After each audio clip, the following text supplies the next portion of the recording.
예, 오늘 본문은 이스라엘의 왕 중에 사실은 가장 악한 왕으로 기록되어 있는 아합이라는 사람과 그의 아내 이세벨이 얼마나 참 악독한 그러한 행위들을 했는가, 이것을 있는 그대로 고발해주는 그러한 내용이라고 생각할 수 있습니다.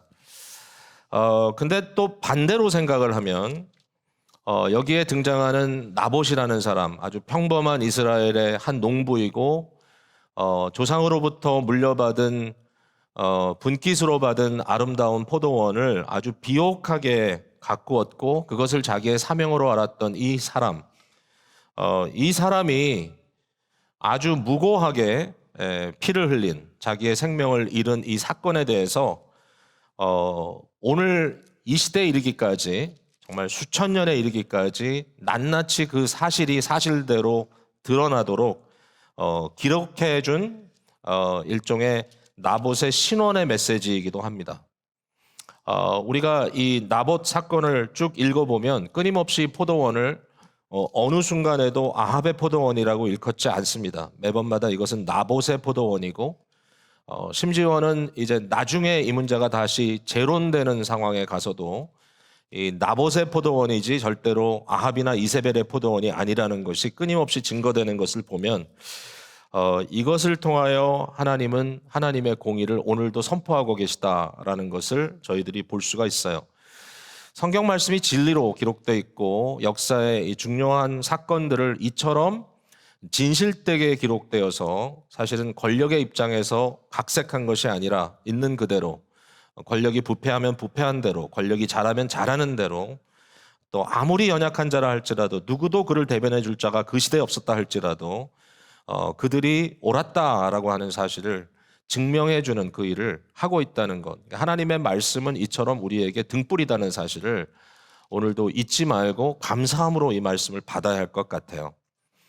여러분, 나봇이라는 사람은 말 그대로 그냥 자기 일을 하고 있었습니다. 그런데 아합 왕이 보니까 자기 궁궐에서 멀지 않은 거리에 이 나봇의 포도밭이 너무나 비옥하게 있어서 그는 이렇게 생각했어요. 내가 싱싱한 채소를 좀 먹어야 살 텐데 좀 가까운 곳에 채소를 재배해서 나에게 공급할 장소가 있다면 참 좋겠다. 나봇의 포도밭이 워낙 탐스럽고 좋아 보이니까 내가 그것을 좀 가졌으면 좋겠다라는 마음이 있었어요.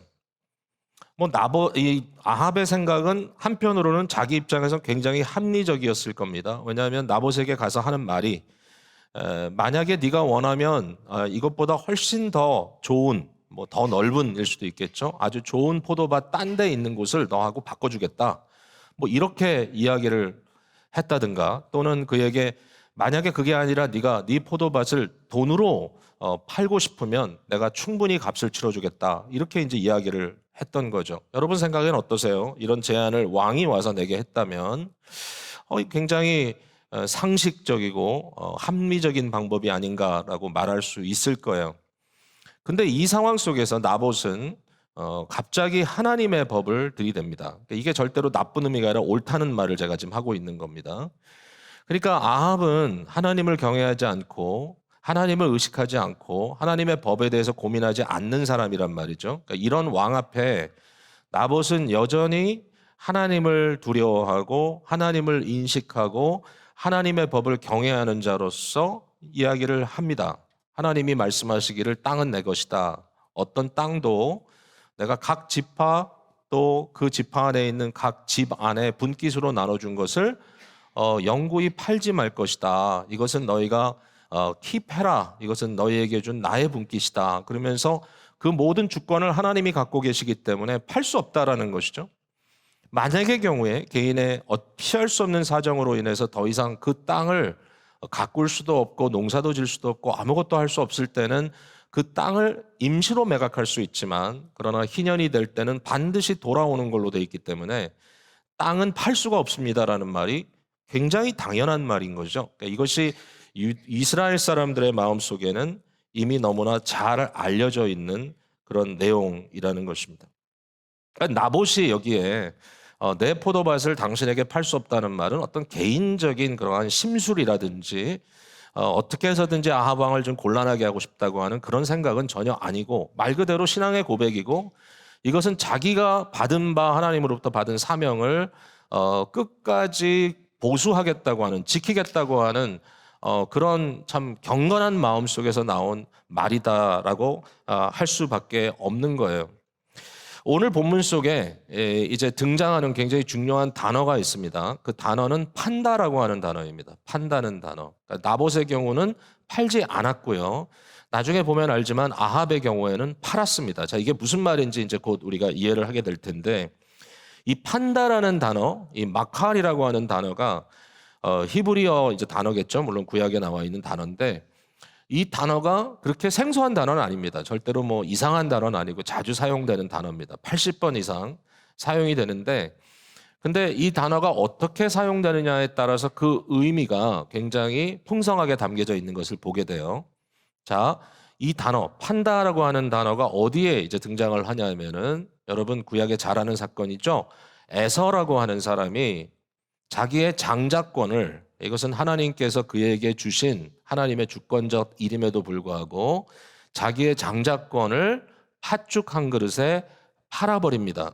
왜냐하면 이것을 경히 여겼기 때문이라고 성경은 말하고 있고요. 결국은 이 자기의 장자권을 팔아버린 일로 인하여 에서의 삶은 엄청 꼬이게 되죠. 계속해서. 결국은 하나님은 에서가 아니고 야곱을 통하여 역사한다라고 하는 것을 우리가 볼 수 있어요. 자, 이런 의미에서 봤을 때 여기에 나봇이라는 사람이 부모로부터 상속받은 하나님께서 주권적으로 그에게 주신 이것을 팔지 않겠다라고 하는 것은 에서가 한 것과 정반대의 상황에서 자기의 절개와 믿음을 지킨 것이다라고 이야기할 수 있겠죠. 반면에 아합의 경우를 한번 보겠습니다. 저희가 25절을 읽었습니다만은 조금 더 앞서 20절을 한번 가서 보시면요. 아합과 이세벨이 참 악한 행위로 나봇을 죽인 이후에 또 밭을 빼앗았잖아요. 이때 아합이 엘리야를 만나게 됩니다. 사실 엘리야가 아합을 찾아갔죠. 그래서 엘리야가 이제 하는 말입니다. 엘리야가 대답하되 내가 찾았노라 이렇게 얘기합니다. 그러면서 하는 말이 네가 네 자신을 팔아. 여기 팔았다. 이 마칼이라는 단어가 등장하죠. 네가 네 자신을 팔아 여호와 보시기에 악을 행하였으므로. 이 똑같은 말이 25절에 또 반복이 됩니다. 이것은 역사가의 말입니다. 이 모든 내용을 정리하면서 예로부터 아합과 같이 그 자신을 팔아 여호와 앞에서 악을 행한 자가 없음은 그랬습니다. 그러니까 아합은 그 자신을 팔았다라는 거예요. 그러므로 여호와 앞에서 악을 행했다라고 얘기를 하고 있습니다. 자, 이게 도대체 무슨 의미인가? 여기에 대해서는 이 마칼이라는 단어가 사용되는 또 하나의 중요한 이 어떤 의미인데요. 이건 어떤 의미인가 하면은 한 사람이 자기의 인생을 영위하다가 더 이상 스스로 자기를 지탱할 수 없는 그러한 상황에 빠졌을 때 자기 자신을 다른 사람의 종 또는 노예로 파는 것에 대한 의미입니다. 그러니까 나를 팔아 넘기는 겁니다. 누구에게? 다른 주인에게 팔아 넘기는 것이고 결국은 그로 인하여 자기의 주권을 상실하고 그의 뜻대로 행하는 것을 말하죠. 굉장히 아이러니하죠. 왜냐하면 아합은 왕입니다. 그죠? 그러니까 왕인 아합에게 심지어는 이세벨마저도 왕이 지금 이스라엘 나라를 다스리나이까 하면서 도리어 악을 행하려고 부추기고 있지만 사실상 이 열왕기상 21장을 기록하고 있는 이 저자의 이 역사가의 입장에서 아합은 주권자 되는 것을 포기한 자로 그리고 있다는 것이죠. 어떻게? 자기 자신을 팔아넘겨서 결국은 종이 되어버린 자, 사실은 왕이 아니라 종이었다라는 말을 여기서 하고 있는 겁니다. 이것을 우리가 들여다봐야 됩니다. 자, 이 부분을 조금 더 들어가 볼게요. 자, 첫 번째로 아합이 자기 자신을 팔아넘겼다라는 말을 한번 생각해 봐요. 그러면 누구에게 팔았다는 얘기냐? 누구에게 팔았다는 얘기냐? 여기 보면 내 자신을 팔았다라는 말이 나오지 누구에게 팔았다는 말은 안 나온단 말이에요. 그러면 이것은 상황을 봐서 또는 성경과 성경을 비교해 보면서 우리가 답을 찾아야 되는데 여러분 이 상황 속에서 아합이 누구의 종이 됐습니까? 무엇의 종이 됐습니까? 거기에 대한 답은 하나라고 저는 생각해요. 그 답은 뭐냐면 죄의 종이 됐다라는 것이죠. 이러한 행위를 통하여 결국 그가 죄의 주관 안에 들어가서 자기가 왕이라고는 하지만 그러나 자기 스스로 행동하는 것이 아니라 죄악에 팔려서 죄악에 따라 행하고 있는 자로 이렇게 그려지고 있다라는 얘기입니다. 결국 그는 자기 자신을 죄에게 팔았다라고 말할 수 있어요. 죄의 종이 된 것입니다. 성경을 보면 이 죄라고 하는 것은 절대로 중립적이지 않다는 사실을 알 수 있어요. 더군다나 자기 자신을 죄에게 팔므로써 죄의 종이 되었던 우리 인류의 첫 아담이라고 하는 존재를 생각해 보면 그는 하나님의 아들로서 지음을 받았고 그는 하나님의 형상대로 지음받았고 당연히 하나님께 자기 자신을 드려 의의 종으로 영광의 종으로 살아야 되는 됨에도 불구하고 뱀에게 꼬임을 당하여서 결국은 그의 가정이 붕괴되는 이런 굉장히 비극적인 상황을 맞이하게 됩니다. 그때 이후로부터 아담의 이 소위 원죄라고 하는 것이 인류 속에 흘러내려오고 있어요. 이 원죄라는 말은 이 죄에 대한 죄가가 있다는 얘기고요. guilt가 있는 겁니다. 죄에 대한 어떤 그 책임이 결국은 전가됐다는 뜻도 있고 또 뿐만 아니라 이 죄성이라는 것이 이 sinful nature, 그러니까 우리 안에 죄의 성품이 흘러들어와서 점점 더 심령이 부패되는 그런 이 상황을 인류가 경험하고 있다라는 것이죠. 오늘도 이 온 세상이 이처럼 위태하고 험난한 곳이 된 이유는 이 타락한 근성으로 인한 죄성으로 인한 인간의 욕망의 충동질 당함으로 말미암아 이 온 땅이 힘겹게 오늘 하루를 맞이하고 있는 것 아니겠습니까? 이와 같은 일이 생기고 있습니다. 죄는 뉴트럴하지 않습니다. 죄는 중립적이 않기 때문에 죄는 일종의 권세라고 말할 수 있고 죄는 자기 그 죄 속에 소유하려고 하는 그러한 성격을 가지고 있다라는 거죠. 여러분 잘 아시지만 가인에 대해서 하나님께서 하신 말씀이 있죠. 가인이 동생 아벨을 증오합니다. 그리고 가인이 아벨을 죽이려고 하는 그런 마음속에 살인하고자 하는 마음이 들었을 때 하나님께서 가인에게 경고하는 말씀을 하십니다. 하나님의 말씀입니다. 죄가 너의 문 앞에서 지금 엎드려 있다. 엎드려 있다는 말은 이게 엎어져 있다는 얘기가 아니라 영어로 하면 crouching 뭡니까? 이렇게 움츠리고 도사리고 있다. 죄가 너의 문 앞에서 도사리고 있다.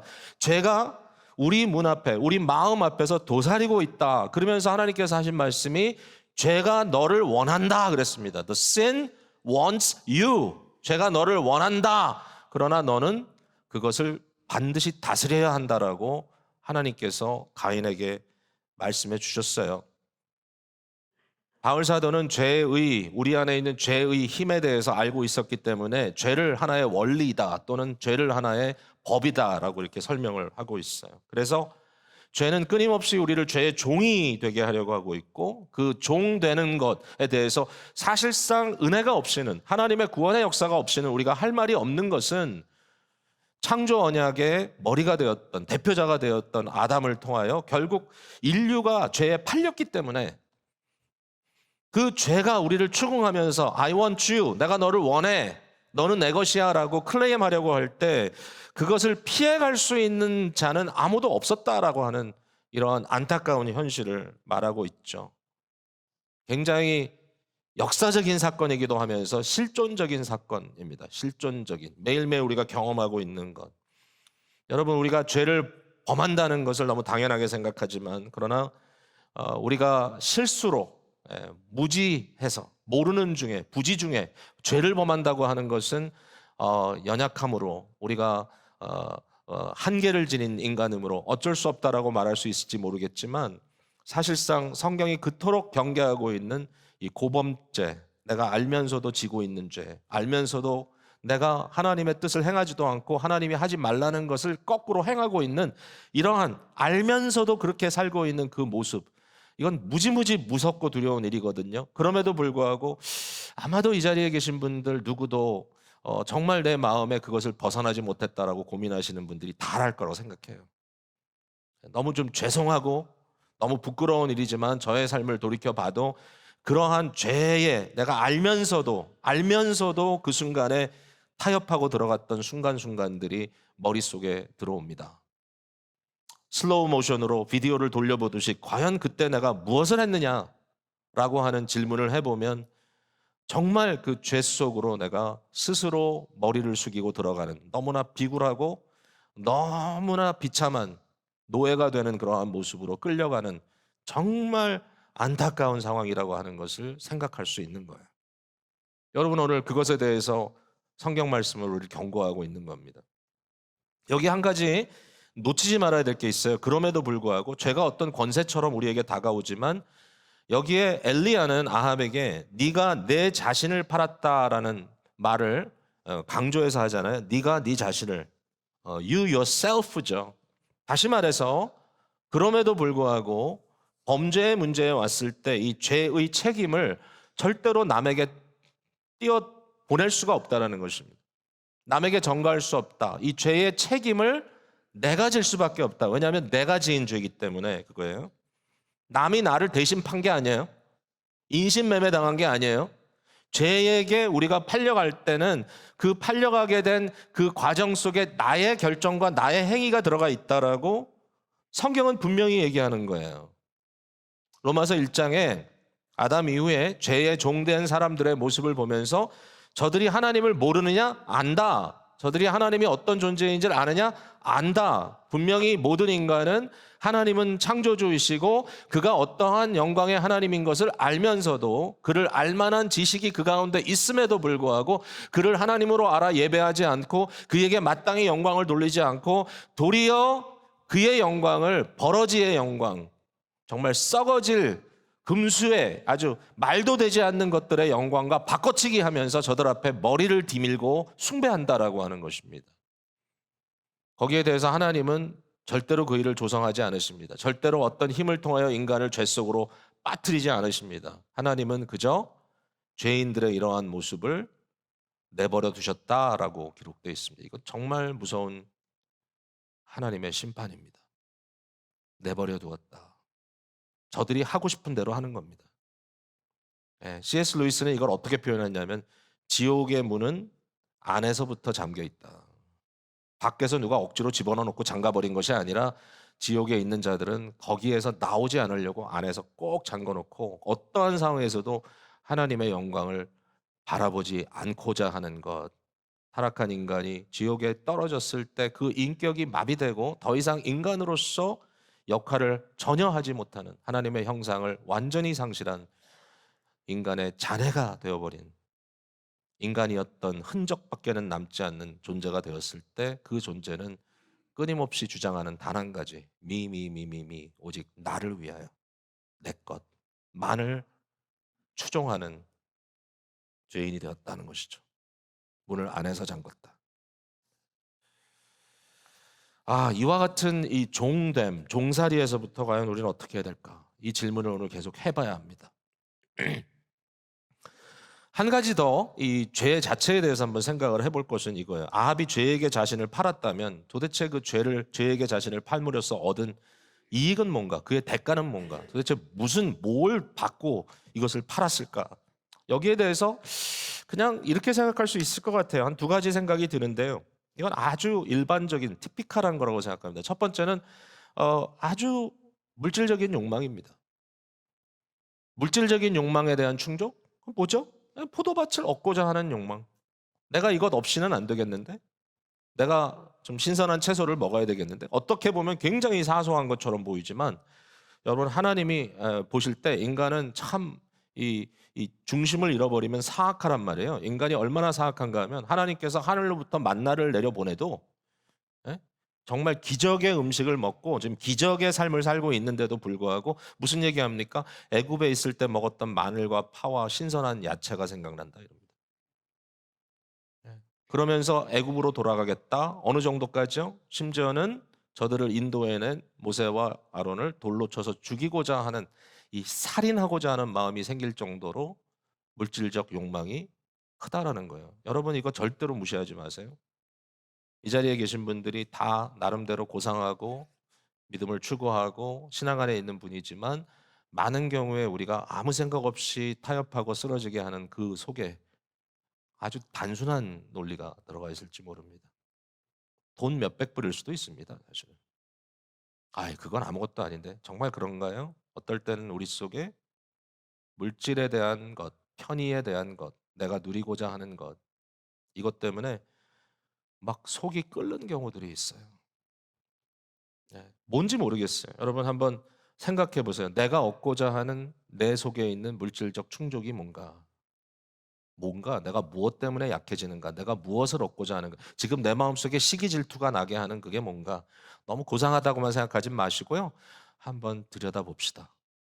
또 하나는 뭐냐면은 이건 또 우리가 충분히 이해할 수 있는 것 같아요. 자기 충족인 것 같아요. 자아 충족. 이건 무슨 얘기인가 하면 아합이 왕이잖아요. 네가 왕인데 왕이면 할 수 있는 거 아니야? 어디 감히 평민이 왕이 달래는데 안 주겠다 그래? 그것도 빼앗겠다는 것도 아니고 돈 주고 사겠다는데? 에? 왜 그것도 못 해줘? 내가 왕인데?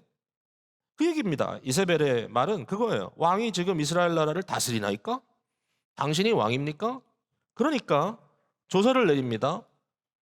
여러분 이거 오해하지 마세요. 8절에 보면 아합의 이름으로 편지를 썼다 그랬어요. 이세벨이 이런 짓까지 했어? 여러분 도용한 겁니까? 아닙니다. 아합이 허락한 겁니다. 예. 아합의 자기 증명을 위하여 아합이 자기 이름으로 편지를 쓰고 이 사악한 일을 꾸미고 이것으로 인하여 의인 나봇이 무고한 피를 흘리고 죽은 것입니다.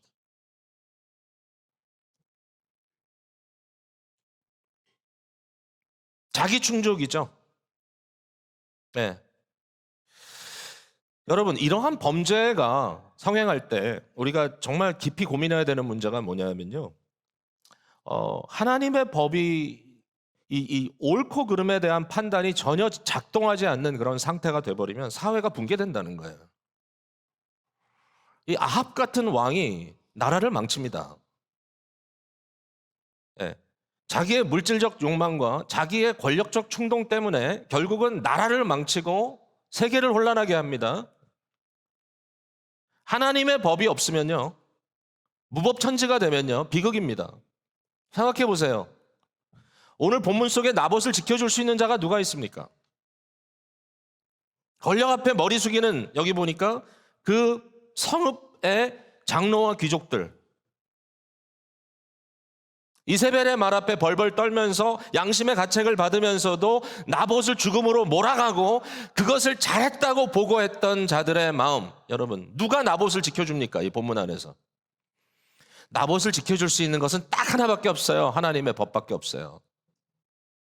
근데 그 하나님의 법이 나봇을 지켜줄 수 없는 사회가 되면 그 메커니즘이 무너지게 되면 나봇을 지켜줄 수 있는 아무런 메커니즘도 남아있지 않습니다.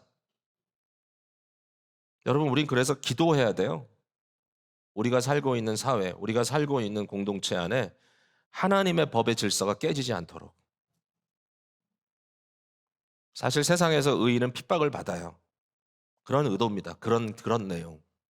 우리를 정말 하나님 앞에 순종하며 살아가려고 하는 우리에게 유일하게 우리를 지켜줄 수 있는 건 하나님의 법밖에 없어요. 이사야가 유다가 망해가는 모습을 바라보면서 이렇게 했어요. 하는 말이 이 나라가 어디까지 망했느냐. 의롭게 살려는 자들이 탈취를 당하는도다. 그랬어요. 의롭게 살려는 자들이 탈취를 당한다. 의롭게 사는 자들이 착해 보이니까 아무것도 안 할 것 같으니까 나를 해하지 않을 것 같으니까 등쳐먹는 겁니다. 성도 여러분, 우리에게는 공의와 긍휼이라는 질서의 하나님 나라가 있고요. 이 하나님의 법이 우리에게 통용되고 우리를 지켜주지 않으면 우리를 지켜줄 수 있는 것은 아무것도 없어요.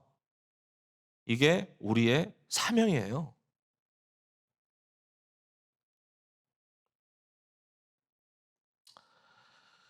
어, 이 아합의 죄를 들여다보면요. 이 죄가 너무 철저하게 죄예요. 제가 이렇게 따져보니까 범죄의 내역이 뭔가 보니까 살인하지 말라 했죠. 도적질하지 말라 도둑질했죠. 거짓 증거하지 말라 거짓 증거했죠. 나봇에 대해서. 내 이웃 것을 탐하지 말라 탐했죠. 뭐 이것 정도인가 했더니 아니에요. 심지어는 일계명 내 하나님 여호와를 예배하라 경배하라 했을 때 그의 욕망, 그의 물욕과 자기 충족, 자기를 신격화하려고 하는 그런 것 때문에 결국 하나님을 어, 배제하고 하나님을 밀어내고 자기가 그 자리에 앉았던 것. 일계명도 어겼습니다. 뿐만 아니라 이 안식의 개념과 희년의 개념은 동등한 위치에 있거든요. 결국은 하나님의 방식을 깨지 말고 그 안에 순복하라고 하는 이 나봇이 강조했던 하나님이 허락하지 않는다. 이것을 깼기 때문에 사계명마저도 깬 것입니다. 이세벨은 우상을 만들어 숭배하는 자였고 이 계명을 깼고 그는 음행하는 자였습니다. 그렇게 성경은 기록하고 있습니다. 다 걸리네, 다 걸려. 십계명. 여러분 생각에 하나는 빠졌네. 내 부모를 공경하라. 그것도 걸립니다. 왜냐하면 나봇이 행한 건 뭐냐면 부모로부터 받은 상속받은 것을 지키려고 하는 효도하려는 마음이었어요. 그것마저도 짓밟아 버렸습니다. 아합이. 모든 계명을 완전히 깨버린 아합. 스스로 구약교회의 수장이 되어서 왕 같은 제사장으로 하나님의 백성을 거룩하게 죽게 드리는 일을 벌일 뿐만 아니라 완전히 자기 자신을 죄에게 팔아버린 이런 극악한 왕이 되어버렸습니다. 이 하나님이 이런 상황에서 이것을 그대로 내버려 두느냐? 그렇지 않죠. 결국은 아합도 심판 앞에 결국은 전쟁에서 생명을 잃게 되고 그의 피를 개가 핥아먹는 비극적인 상황이 곧 우리 눈앞에 펼쳐질 겁니다. 이세벨은 아주 비참하게 그의 인생을 마지막으로 마칩니다. 열왕기하 9장에 이 문제가 다시 재론이 되는데 그때 이세벨은 죽임을 당할 뿐만 아니라 그의 몸 자체가 어느 땅에 거름이 돼 버립니다. 말 그대로. 바로 그 땅이 나봇의 포도밭입니다. 하나님이 가만 계시지 않네요. 자, 여기 한 가지만 더 우리가 죄에 대해서 얘기하고 싶은 것은요.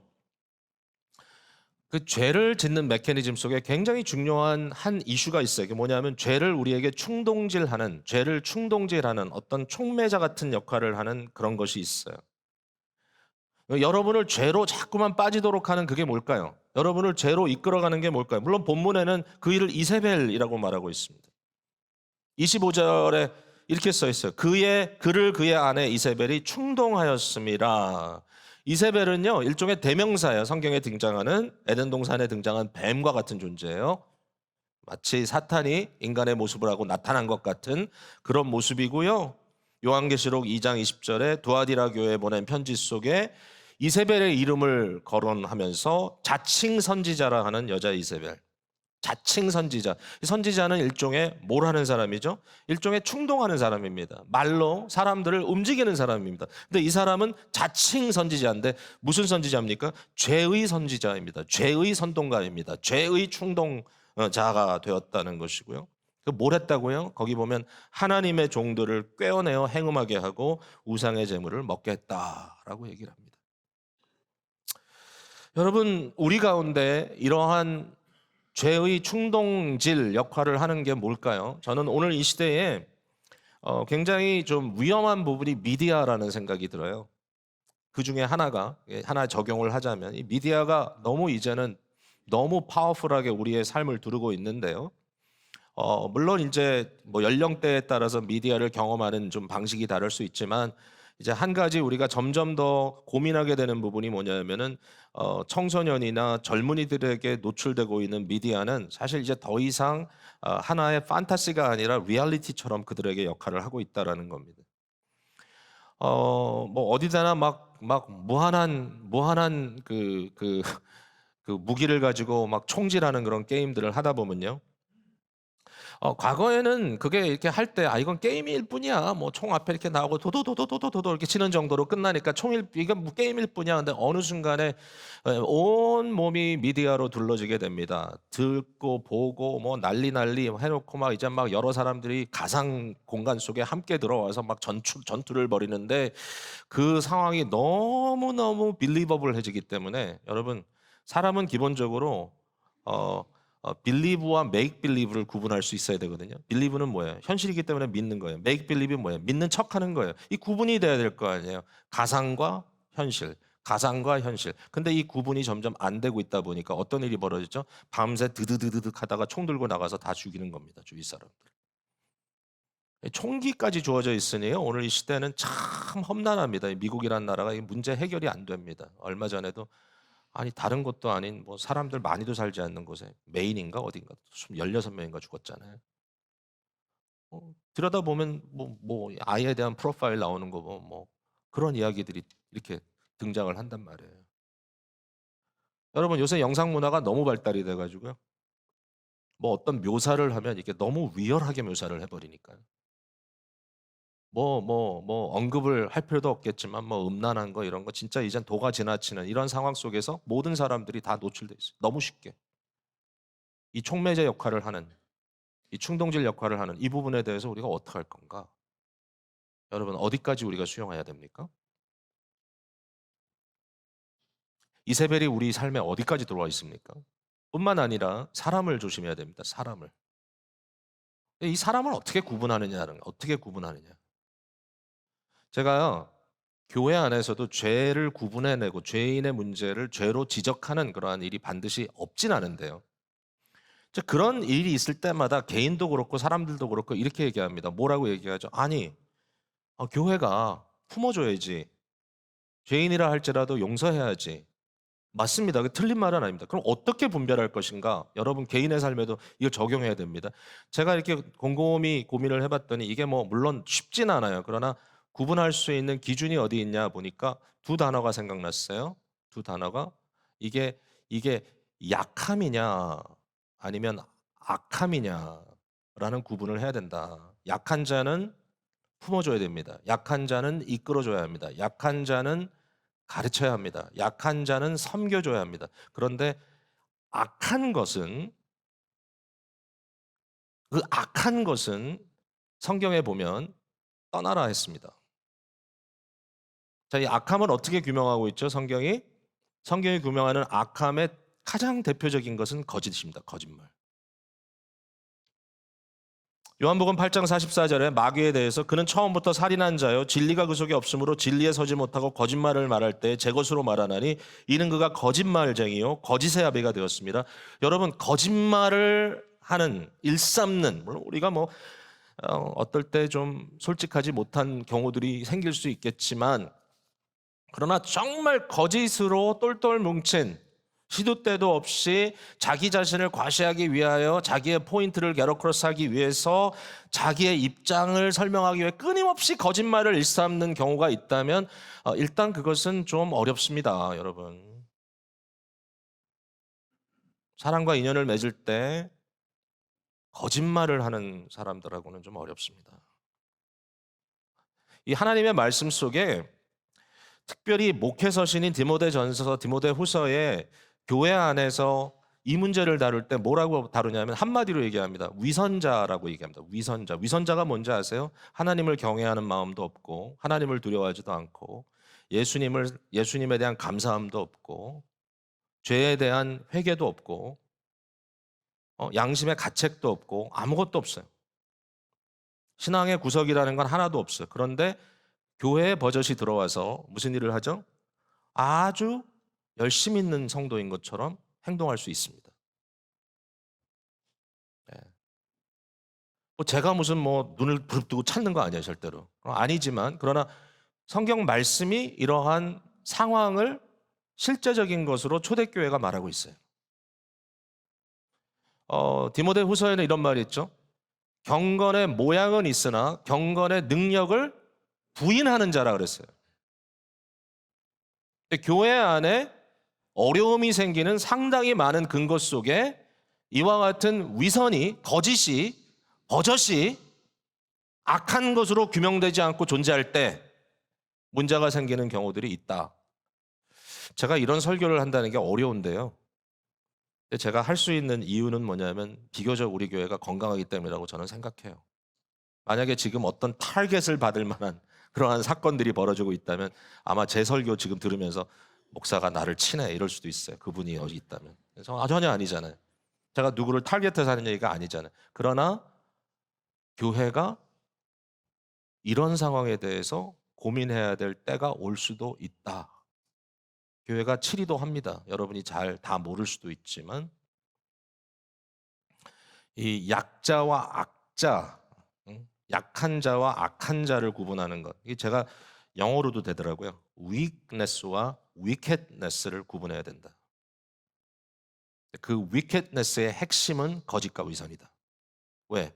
믿는다 하면서 안 믿고 있기 때문에. 이 부분에 대해서 우리가 깊이 고민해야 돼. 죄의 문제에 대해서 남한테는 지적을 하지만 자기 자신에게는 전혀 적용 안 하고 비껴가는 자기에 대해서는 100% 그것이 다 설명이 되지만 남에 대해서는 너무나 쉽게 이야기하는 이러한 텐덴시가 우리에게 있다면 지극히 고민스러운 일이다라는 생각이 듭니다. 성도 여러분, 우리에게 영향을 주는 것들이 참 많아요. 이 많은 것들이 우리에게 영향을 주는데 내가 누구에게 영향을 받을 것인가라는 선택은 여러분의 선택입니다. 어느 순간에 더 이상 우리가 남에게 절대로 블레임할 수가 없어요. 죄의 문제는 나의 죄의 문제입니다. 내가 죄에 대해서 영향을 받고 그로 인하여 내가 실족을 당한다면 결국 그 문제에 대해서 하나님은 나를 추궁하실 것입니다. 그렇다면 언제 어느 순간에 내가 결단하고 가야 될 것인가?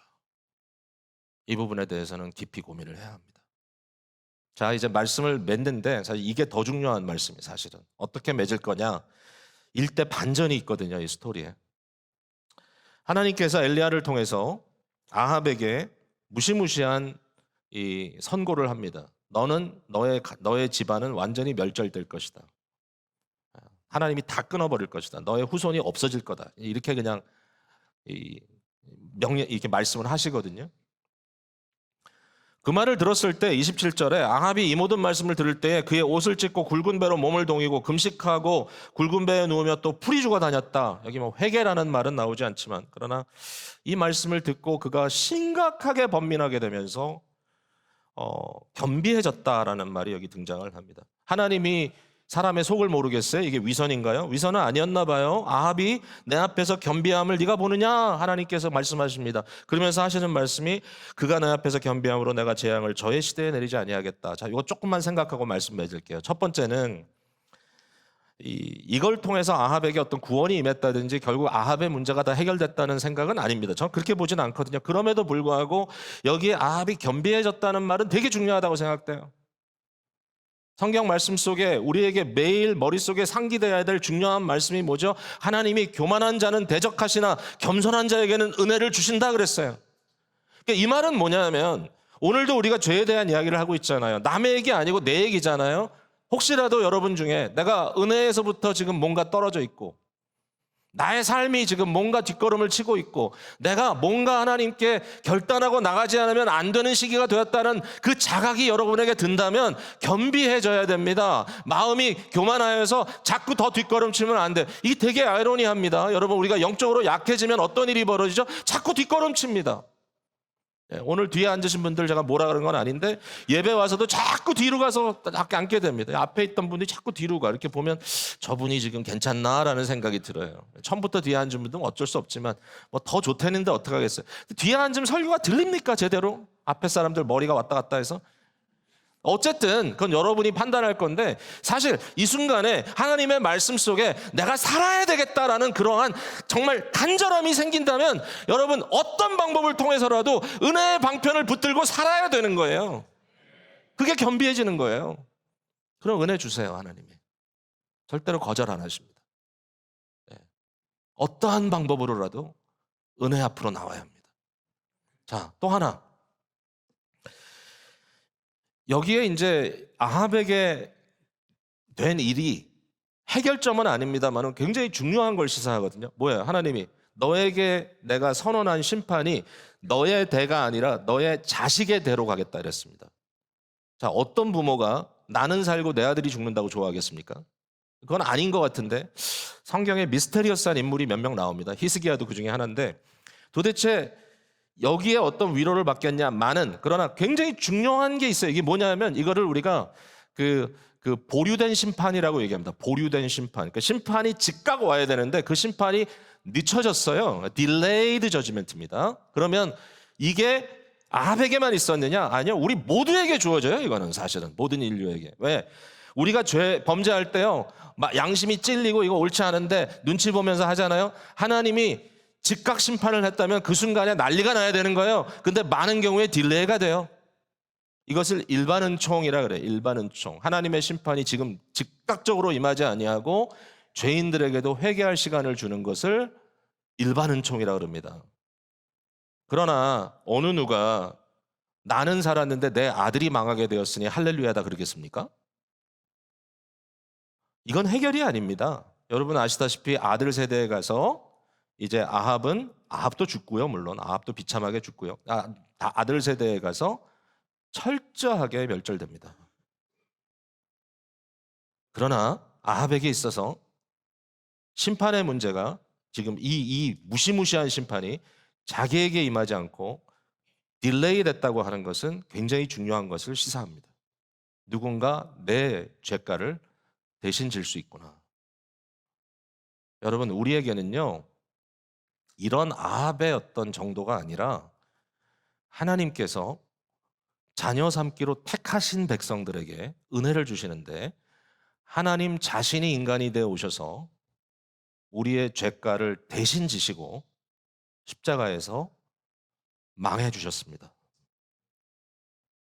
예수 그리스도의 십자가는 실패가 아니라 성공입니다. 어떤 의미에서? 우리를 대신하여 망해 주심. 예수님이 거기에 떳떳하게 멋있게 폼 잡으면서 돌아가신 게 아닙니다. 처절하게 돌아가셨습니다. 처절하게 목마르다 외치시고, 나의 하나님 어찌하여 나를 버리시나이까 라고 외치시고, 완전히 비참한 자리로 빠져 들어가신 우리 예수 그리스도의 심판 받으심, 누구 때문입니까? 저와 여러분 때문입니다. 택한 자, 저와 여러분, 믿음의 사람들. 우리는요, 너무너무 많은 은혜를 받은 게 뭐냐면 죄가도 피했고, 그렇죠? 길트도 피하고, 예? 그 다음에 이 죄의 대가로서 나타나는 심판도 피하는 이런 놀라운 은혜를 그리스도 예수를 통하여 받았습니다. 이게 복음입니다. 성경은 거기서 멈추지 않아요. 내가 그리스도로 인하여 죄를 씻었다 정도가 아닙니다. 자, 여러분, 한때는 죄의 종이 되었던 우리지만 이제는 더 이상 치룰 것이 남아있지 않기 때문에 우리는 죄에 아무것도 오하지 않습니다. 어떤 빚도 남아있지 않아요. 우리 옛사람 아담에게 그 어떤 것도 우리에게 빚이 남아있지 않아요. 그리스도께서 완벽하게 청산하셨기 때문에, 이제는 그가 핏값으로 우리를 사셨기 때문에 이제 우리는 더 이상 죄에 대하여는 종살이할 이유가 하나도 없어요. 단 우리를 값주고 사신 그리스도 예수의 은혜 안에 하나님의 종, 의의 종이 될 당연한 의무가 우리에게 주어져 있습니다. 너희 몸은 너희가 하나님께로부터 받은 바 너희 가운데 계신 성령의 전인 줄을 알지 못하느냐. 너희는 너희 자신의 것이 아니라 값으로 산 것이 되었으니 그런즉 너희 몸으로 하나님께 영광을 돌리라. 여러분, 마음으로 지금 결정하셔야 돼요. 나는 죄의 종이 아니야. 죄가 아무리 내 문 앞에 서서 나를 얻으려고, 나를 원하여서 나를 지금 습격하려고 호시탐탐 노리고 있다 할지라도 나는 죄의 종이 아니야. 심지어는 죄가 내 머릿속에 슬로우 모션으로 지나가다 할지라도 나는 죄의 종이 아니야. 나는 의의 종이야. 예수 그리스도의 십자가가 그 자리에 딱 서서 나를 막아야 합니다. 주께서 그 핏값을 주시고 저와 여러분 산 거예요. 이게 계속 머릿속에 돌아야 돼. 이게 성도의 믿음의 삶이고 복음의 삶. 이 복음의 삶 속에, 우리 속에 복음의 능력이 경험되는 귀한 한 주가 되기를 주님의 이름으로 여러분 축복합니다.